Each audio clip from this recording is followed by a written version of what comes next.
Hello everyone, welcome back to my channel Ankura Education. Today I am going to continue the previous topic that was in lecture number 11. So here I am going to talk about the semiconductor parameters such as the current density, resistivity and the current. So first we should find the generalized expression for these terms first. So according to that, we know that under the influence of applied electric field, the movement of electrons and holes will cause the current to flow through it. That means in a semiconductor, the current flow is due to the movement of electrons and holes. So the current density due to electron, the current density due to electrons is equal to, that means Jn is equal to n q mu n epsilon, and similarly the current density due to electrons, the current density due to holes is given by Jp is equal to P into mu P into Q epsilon. Say this as equation number 1 and this as equation number 2. So the current density due to the electrons Jn is equal to nq mu n epsilon, and similarly the current density due to holes is given by Jp is equal to P mu P Q epsilon, where mu n and mu P are the mobilities of electrons and holes. These are the mobilities of electrons and holes. Are modified from the original equation, that is J is equal to nq mu epsilon, and we know that the drift velocity V is equal to mu epsilon. We can also write here in place of mu P epsilon we can write Vp, and in case of mu n epsilon we can write Vn also. These equations can also be modified like this, that is Jn is equal to nqVn and Jp is equal to PQVp. These are in terms of drift velocity, where Vn and Vp are the drift velocities of electrons and holes. Therefore, the total current density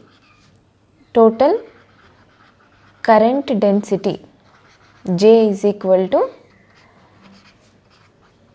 Jn plus Jp. So the expression for the current density J is equal to nq mu n epsilon plus pq mu p epsilon.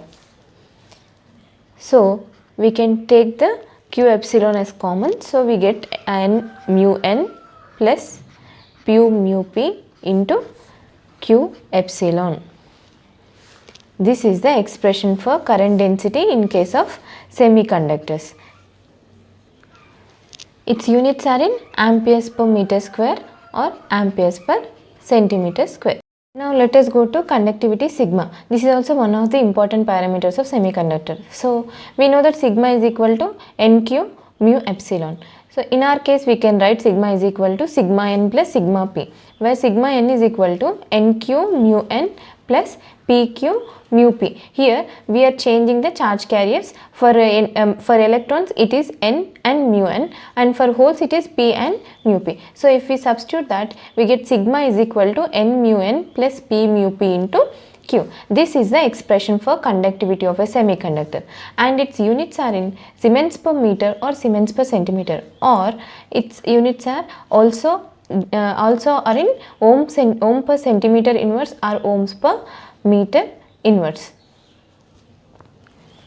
We know that the resistivity is the inverse of the conductivity. So we can write the expression for resistivity as rho is equal to 1 by sigma. And we know that 1 by sigma, that is nothing but 1 by sigma n plus sigma p. That is the resistivity, conductivity due to electrons and holes. So we can write the expression for rho as rho is equal to 1 by n mu n plus P mu P into Q. And the units of resistivity of semiconductors are in ohm centimeter or ohms meter. So these are the units of resistivity. and the current I is equal to current density into A, that is J into A. So we can write the expression for I as J is nothing but N mu N plus P mu P into Q epsilon into A. This is the expression for the current of semiconductor, and the units of current are in amperes. The units of current are in amperes. Next, the current due to electrons, say let us denote it as IN, that is the current due to electrons is given by Jn into A. For electrons we are taking the subscript as N. So if we write the current due to electrons, we get the expression for IN as NQ mu N epsilon A. Similarly, the current due to holes is denoted by IP, and we can write the expression for IP as Jp into A. So we get the expression for IP as PQ mu P into epsilon into A. So from these two expressions we can write the total current expression, that is I. So the total current I is equal to IN plus IP. So from this also we can write N mu N plus P mu P into Q epsilon A. So this is another way to find the current, but the expression is same, but the method of finding the current is different. So in the problem, if they have given the current densities of electrons and holes, then we can use this formula, that is I is equal to N mu N plus P mu P into Q epsilon A. These are very important to remember. They are very helpful in finding the problems, as well as they may be asked for objective question type also. These formulas are very important to find in solving the formulas are very important to remember, and they are very helpful in solving the problems, and they can also be asked in objective type questions or in all kinds of competitive exams. So better to remember these formulas. Till now we have discussed about the generalized expression for current density, conductivity and resistivity. So if now we are going for the intrinsic semiconductors. In intrinsic semiconductors, we know that the number of holes and is equal to the number of electrons, that is N is equal to P. So because of this the formulas are going to be changed. So the modified formulas for current density is J is equal to N mu N plus P mu P into Q epsilon. So in our case, N is equal to P is equal to say Ni. So this can be modified as Ji is equal to mu N plus mu P into Ni into Q epsilon. Since we are taking N and P is equal to Ni, this can be written like this. So this is the expression for current density for intrinsic semiconductor, where Q is the charge of electron, Ni is the concentration of intrinsic semiconductor, that is the concentration of holes and electrons, and epsilon is the applied electric field, as we know. And Ni, the formula for Ni is A naught into T to the power of 3 by 2 e power minus Eg by kT. This is also we discussed. Here T is the temperature and Eg is the energy gap and K is the Boltzmann constant.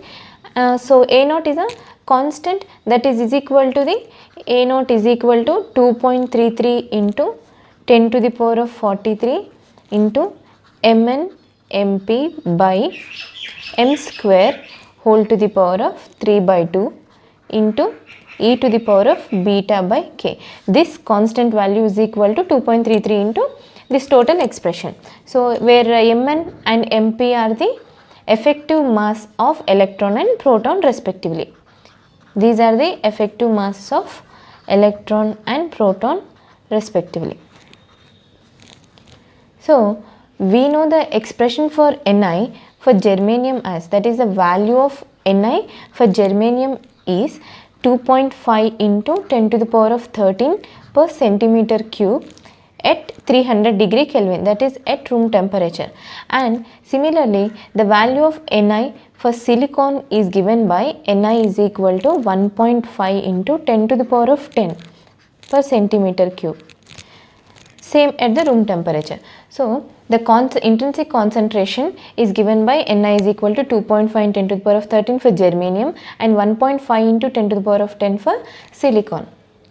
This is also very important to remember. Next, the conductivity of intrinsic semiconductor is modified as sigma I is equal to mu n plus mu p into Ni into Q.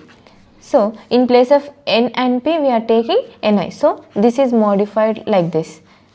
This is the conductivity of intrinsic semiconductor, and similarly the resistivity of intrinsic semiconductor is given by rho I is equal to 1 by sigma I, that is equal to 1 by mu n plus mu p into Ni into Q.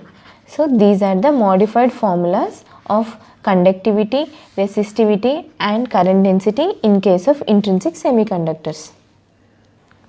As the temperature is increased, the intrinsic carrier concentration increases, and because of the increase in temperature, the mu value, that is the mobility, decreases.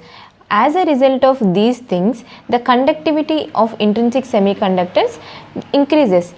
Because it is a resistivity is the inverse of conductivity, the rho I will decrease.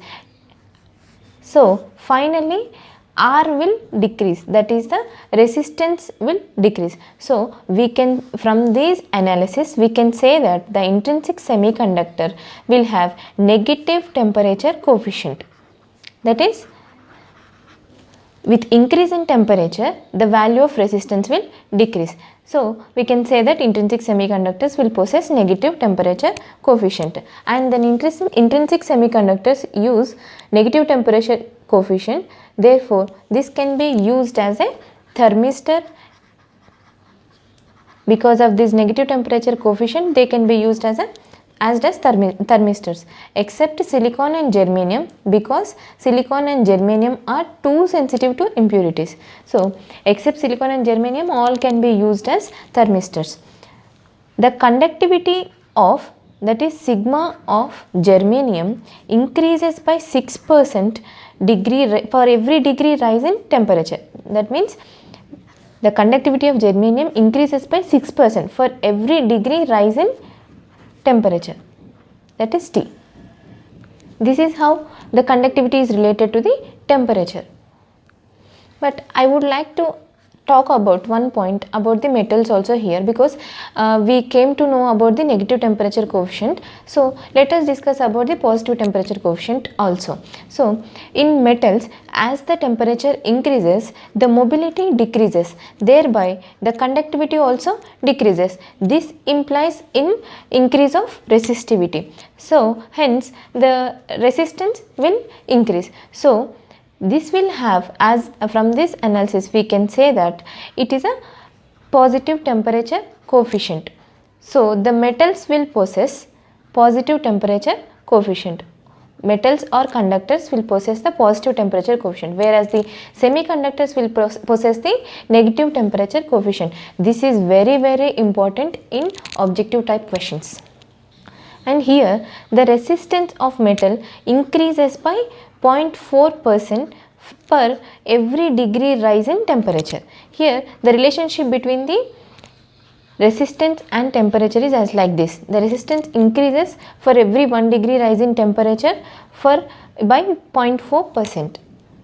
Intrinsic semiconductor, we know that N is equal to P is equal to Ni. That means the probability of finding electrons is 50%, as well as the probability of finding the holes is also 50%. So we can write f of N is equal to f of P is equal to 50%, and we know that f of N plus f of P is equal to 1. So therefore f of P is equal to 1 minus f of N.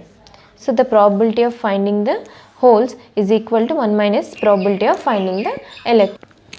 In order to change the electrical properties of intrinsic semiconductor, a small amount of impurities are added to it. This adding of impurities is called as a doping.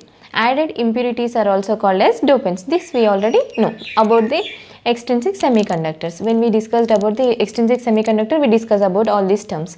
So let us now discuss about the carrier concentration. Now let us go to the carrier concentration of intrinsic semiconductor. Here, to find the whole concentration, the energy band diagram looks like this, whereas to find the electron concentration, the energy diagram will be like this. Here the energy band will extend to the negative side, that is the minus alpha say, and to find the electron concentration, the limit to the energy extends up to the positive side, that is say plus alpha.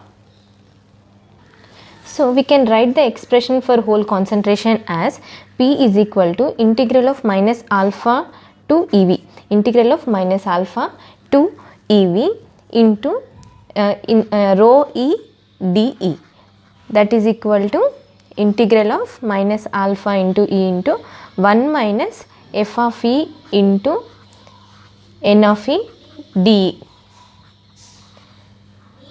that is the rho E is the probability of finding the holes. So we can write it as 1 minus f of E into n of E dA, where n of E is the density of states, and is given by n of E is equal to gamma into EV minus E whole to the power of half, that is EV minus E whole to the power of half. This is the density of the states, and the probability function f of E is equal to 1 by 1 plus e to the power of E minus EF by KT. So from this expression we can write 1 minus f of E is equal to e to the power of minus of EF minus E by KT. So substitute this expression in the first expression, that is the expression for P, then we get P is equal to integral of minus alpha to EV gamma into EV minus E whole to the power of half into e to the power of minus of EF minus E by KT into dE. By simplifying the above expression, we get the value of P is equal to NV into e power of minus EF minus E by KT. This is the expression for concentration of holes. So this simplification includes a lot of lengthy matter, so I am skipping this. If you want this, you can comment in my comment box. I will share it in a comment box. Yes. So NV, where value of NV is equal to 2 into 2 pi MP KT by H square whole to the power of 3 by 2 into 1.6 into 10 to the power of minus 19 whole to the power of 3 by 2, where NV is the effective density. This is the effective density of the states in valence band. So it is denoted as NV, and MP is the effective mass of holes. This is the effective mass, and K is the Boltzmann constant, T is the temperature in degree Kelvin, and H is the Planck's constant. These are the commonly known terms. So by simplifying the above expression, we get the value of NV as 4.82 into 10 to the power of 15 into MP by M whole to the power of 3 by 2 into T to the power of 3 by 2 per centimeter cube. This is the expression for effective density in valence band, and the similar simplification may be carried out to find the concentration of electrons. That is, from this energy diagram we can find the concentration of electrons by using the expression N is equal to integral of E to alpha, positive side of alpha, into rho E dE, and we can carry the same kind of process to find the concentration of electrons. The only change that we made to find the N value is that the limits are changed from EC to alpha, and the rho E is changes to f of E instead of 1 minus f of E and n of E dA. The same thing is carried out. So by simplifying all these expressions, we get N is equal to NC into e power of minus of EC minus EF by KT. This is the expression for concentration of electrons, and where the value of NC is equal to 4.82 into 10 to the power of 15, instead of MP here we are writing Mn by M whole to the power of 3 by 2 into T power 3 by 2 per centimeter cube. This is the effective density in conduction band. Nc is the effective density in conduction band, where Mn and Mp are the effective masses that we already know. But for germanium and silicon, these values are given as Mn, Mp for germanium and silicon. So the value of Mn for germanium is 0.55 m, and for silicon it is 1.1 m, and for germanium the value of Mp is 0.37 m, and for silicon it is 0.56 m. These are very important in objective type questions. Better to remember this. Next, let us find the Fermi level in intrinsic semiconductor. In intrinsic semiconductor, the concentration of holes is equal to the concentration of electrons, and that is equal to the Ni. That means the intrinsic carrier concentration. This we already know. But so we can write here the concentration of electrons as Nc into e to the power of minus Ec minus Ef by kT, and that is equal to P. P means concentration of holes, that is equal to Nv into e power of minus of Ef minus Ev by kT. These two expressions are derived from the above explanation. So we can write from here Nc by Nv is equal to e to the power of minus of Ef minus Ev by kT divided by e to the power of minus of Ec minus Ef by kT. On taking the logarithms, that means ln of Nc by Nv is equal to, we get Ec plus Ev minus 2Ef by kT. Taking the natural logarithm on both sides, we get the expression like this. So if we simplify this, we get Ef is equal to Ec plus Ev by 2 minus kT by 2 ln of Nc by Nv.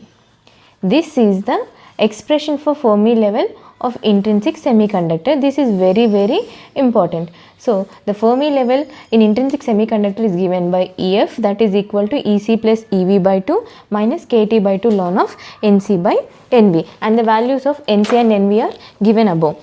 So if the kT by 2 ln of Nc by Nv, that is if its value is equal to 0, then we can say that Ef is at the center of energy gap, and if its value is positive, that means it's a positive value, then Ef is below the center.